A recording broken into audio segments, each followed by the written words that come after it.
Hello guys, welcome back to एजुगिरी। I hope all are doing great. आज 11 अक्टूबर का जल्दी से द हिंदू एनालिसिस करेंगे। Two aides of Niger's Canada accomplice arrested in Punjab amid unconfirmed reports that Arshdeep Singh Gill and Arsh Dala, a compliance of murdered Khalistan Tiger Force chief, was arrested by Canadian police in Ontario.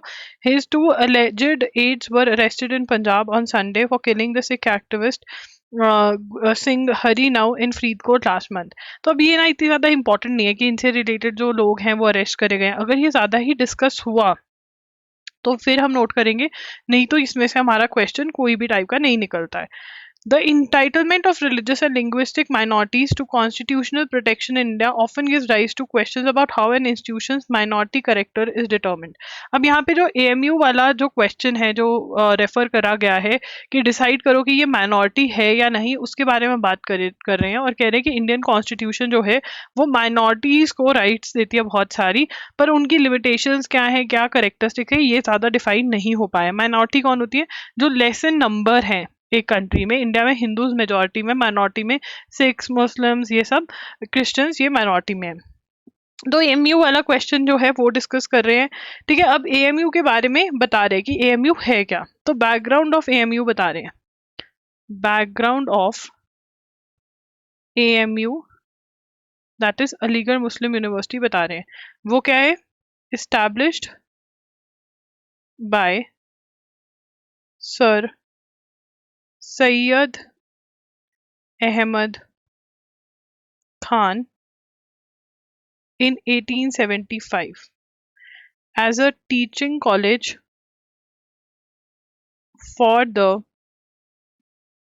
benefit of Muslim students। ठीक है, Muslim students के benefit and was recognised. और ये recognise क्या हुआ, कब establish हुआ? 1875 में इस्टेब्लिश हुआ।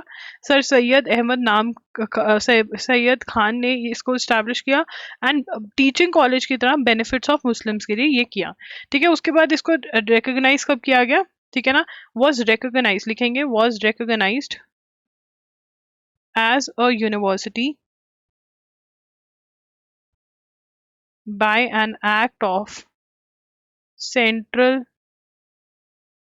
legislature in 1920। तो act of central legislature by 1920 इसने रिकॉग्नाइज किया इसको। It was referred as an institution of national importance along with Banaras Hindu University. ठीक है, national importance referred to as institution of national importance। क्या बोला कि ये इंस्टीट्यूट नेशनल नेशन के लिए इम्पोर्टेंट है। ठीक है ना। 1967 Supreme Court judgement held that it was not entitled to be benefit being a minority institution under article 31। अब यहाँ पर इसमें बोला कि एएमयू का बड़ा ये था, पहले बोला गया माइनॉरिटी है, फिर कहा नहीं, और अब दोबारा से बोला गया नहीं माइनॉरिटी है, और केस चल रहा है और उसी केस के अंदर जो हमने पढ़ा है वो है। तो ये सारा रेपिटेशन है, ये हम ऑलरेडी कर चुके हैं, बट जो हमने नहीं किया वो मैंने लिखवा दिया। That is background of AMU. ठीक है ना। कब इस्टेब्लिश हुआ, किसने इस्टेब्लिश किया, ये बहुत ज़्यादा इंपॉर्टेंट है। रिकॉग्नाइज बाय एक्ट जो है वो कर लेना याद, बट ये लेस इंपॉर्टेंट है, थोड़ा डिफिकल्ट क्वेश्चन है, कम आने के चांसेस है, बट फर्स्ट पॉइंटर में से क्वेश्चन निकलने के बहुत चांसेस हैं। Central government in 2023 imposed a net borrowing ceiling on the state of Kerala to restrict maximum possible borrowing that the state can make under the law। तो यहाँ पर किसने लगाई? Central government in 2023 imposed net borrowing ceiling, that is NBC, on state of Kerala. Net boring ceiling किस पे लगा दी? Central government ने किस पे इम्पोज करी? 2023 स्टेट ऑफ केरला पे। कि आप इतना रिस्ट्रिक्ट क्यों, क्या नेट बोरिंग सीलिंग क्या लगाई? To restrict the maximum possible borrowing that the state can make under the law. क्या है? मैक्सिमम पॉसिबल बोरोइंग जो स्टेट जो है वो लॉ के अंदर ले सकती है, उसके बारे में उन्होंने लगाया कि इससे ज्यादा नहीं ले सकती। This ceiling is 3% of the projected gross state domestic product. State कितना कमाएगी उसका 3% जो है वो उतना पैसे उठा सकते हैं loan. NBC now encompasses all borrowing avenues including open market loans, financial institution loans and liabilities from the public account of state. Furthermore, to stop states from circumventing the borrowing cap through state-owned enterprises, ceiling has been extended to cover certain borrowing by these entities. अब क्या है, state के ऊपर रोक लगाना बहुत जरूरी है, नहीं तो जो ये फ्री में कहते हैं ना 2,000 रुपए देंगे, 4 देंगे, 5,000 देंगे, वो कहाँ से आ रहा है? पैसा खत्म कर रहे हैं ये लोग, हर कोई दे रहा है पर खत्म कर रहे हैं। सीलिंग लगाना बहुत जरूरी है, ठीक है ना, कि आप इससे ज्यादा लोन नहीं ले सकते। तो वो सीलिंग कितनी होती है? दिस सीलिंग इज 3%, अंडरलाइन करेंगे, of the projected gross state of the projected gross state domestic product for FY 2023-24। 2023-24 की जो 3% आपकी जीडीपी एक्सपेक्टेड है, स्टेट की जीडीपी, उससे ज्यादा का आप लोन नहीं ले सकते हो। और केरला पे 2023 में नेट बोरोइंग सीलिंग लगाई, मतलब लोन लेने से रोक लगाई कि इससे ज्यादा आप लोन नहीं ले सकते। इसका मतलब केरला की ऑलरेडी लोन्स उसके सर पे बहुत है। Kerala approach the Supreme Court of India on the issue of encroachment of executive power that is conferred under state under article 293 of the constitution of India to borrow on the security and guarantee of consolidated fund. तो जो state of Kerala उसने ये challenge कर दिया कि हमारी right है, तो यहाँ पे लिखेंगे कहाँ पे चैलेंज किया, Kerala challenged this in Supreme Court, ठीक है ना, as an encroachment, कि हमारी पावर जो है, encroachment on executive power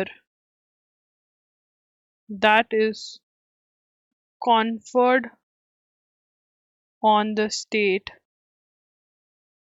under Article 293। 293 के अंदर क्या कॉन्फर्ड है? कॉन्फर्ड है of the constitution to borrow the security and guarantee to borrow on the security and guarantee of consolidated fund. The state has alleged the state's fiscal autonomy independence, कि हमारी जो fiscal financial independence जो है वो ये overtake कर रहे हैं सेंटर वाले, ठीक है ना, guaranteed under the constitution. This has been the first case in the history of the court where article 293 has come up for interpretation. वो कह रहे हैं कि article 293 पहली बार बात हो रही है इसके ऊपर। article 293 कहते हैं स्टेट बोरो कर सकती है किसके ऊपर? on the basis of consolidated fund of the state, ठीक है ना। तो यहाँ पर आगे चलेंगे, article 293 of the constitution is adopted from section 163। ये पुराना बता रहे हैं, बोरोइंग इम्पोजेस, ये सब हमें जितना मैंने आपको लिखवाया उतना ही रिक्वायर्ड है एमसीक्यूज के लिए, ठीक है। गिग वर्कर्स कौन से होते हैं? गिग वर्कर्स जैसे उबर, ओला, स्विगी, ये सारे क्या हैं? गिग वर्कर्स या फिर फ्रीलांसर्स जो किसी के साथ परमानेंटली काम नहीं कर रहे हैं, खुद का काम कर रहे हैं। तो इनको क्या प्रॉब्लम है? अनस्टेबल नौकरी है इनकी, आज कमाया तो पैसा आ गया, नहीं कमाया तो नहीं आया। सोशल सिक्योरिटी नहीं है। What is social security? Social security leave with पे विद लीव विद पे, ठीक है। हेल्थ इश्यूज हो गए, लीव विद पे मिलेगी, ठीक है ना। फ्रीलांसर काम नहीं कर रहा, उसको पैसे नहीं मिलेंगे, उसकी हेल्थ खराब भी हो गई तब भी पेंशन मिलेगी, पेंशन के लिए कुछ ना कुछ जुगाड़ होगा, फ्रीलांसर का नहीं होगा। तो अगर तो सोशल सिक्योरिटी बहुत जरूरी है गिग वर्कर्स के लिए। अब यहाँ पे क्या हुआ, there was a ground breaking movement in India recently, a national wide digital strike this Diwali that was organized by women gig workers. This was made called by gig and platform services workers union, India's first union that is dedicated primarily to women gig workers. The strike sought gig worker and service users solidarity across the country and the world. अब यहाँ पर वो क्या कह रहे हैं कि discounts जो थे, फेस्टिव डिस्काउंट्स दिए, ठीक है ना। ओला, उबर इतने नहीं दिए होंगे, शायद जोमेटो ने दिए होंगे, ब्लिंकिट ने दिए होंगे, है ना, ये सब। और बट ये जो डिस्काउंट्स दिए, ठीक है ना। ये जो डिस्काउंट्स दिए, तो यहाँ पे an online search reveals that extend to which platform companies have been offering countless discount offered during this festive season, but where do these discounts originate from? Gig workers want to make this clear. They come at the expense of their wage and are a result of near slavery like working conditions. वो कह रहे हैं कि ये जो discounts इतने मोटे मोटे दे रहे हैं, ये हमारे वेज पे इफेक्ट करते हैं, हमारे साथ स्लेव जैसा बिहेव किया जाता है। But do consumers of government care about this? क्या कंज्यूमर और जो गवर्नमेंट है इसके बारे में केयर करते हैं? Instead the manufacture narrative seems to be on how young people are finding employment through these unicorn startups. Why are we not questioning how these startups achieve such rapid growth? The truth is that the expansion of platform startups is being fueled by exploitation of platform-based gig workers and venture capital firms that are keen to supply money endlessly with no requirement of sustainable profit model. अब यहाँ पर ये क्या कह रहे हैं gig workers, कि आपने कभी सोचा ये स्टार्टअप्स जो हैं प्लेटफॉर्म वाले जो ब्लिंकिट पे रहे हैं, ये इतने प्रॉफिटेबल क्यों हैं? वो कह रहे हैं कि गिग वर्कर्स को एक्सप्लॉइट करके प्रॉफिटेबल बने हैं। तो यहाँ पे लिखेंगे national wide nation wide digital strike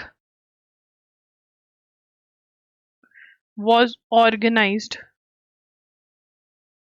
by women gig workers on Deepavali. ठीक है ना। तो उसके बाद क्या है यहाँ पर, कॉल मेड बाय, किसने बनाई है call? Call made by gig and platform services workers union, जो क्या है India's, this is India's first union that is dedicated primarily to women gig workers. ये वुमेन गिग वर्कर्स की वो है, ठीक है ना। रीजन क्या था, वाई क्या था, रीजन क्या था, वाई? हेवी डिस्काउंट्स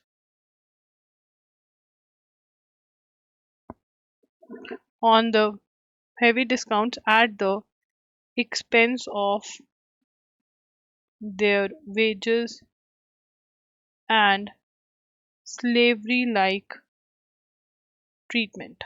क्या था? slavery like treatment. तो इसलिए वो उस पे गए। गिग वर्कर समझ में आ गया, उबर ओला वाले। Tamil Nadu, which is pioneer in windmill installation, has wind turbines that are over 30 years old. इतनी पुरानी पुरानी windmill वहां पर चल रही हैं, ठीक है ना। और इंडिया में national institute on wind energy say that India has wind power potential for this eight 150 meters above and is ranked fourth in the world for installed wind energy capacity. तो यहाँ पे लिखेंगे national institute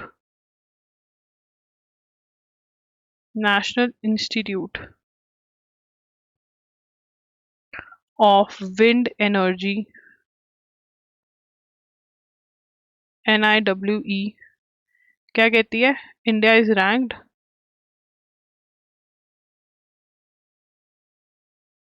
fourth in the world for installed wind energy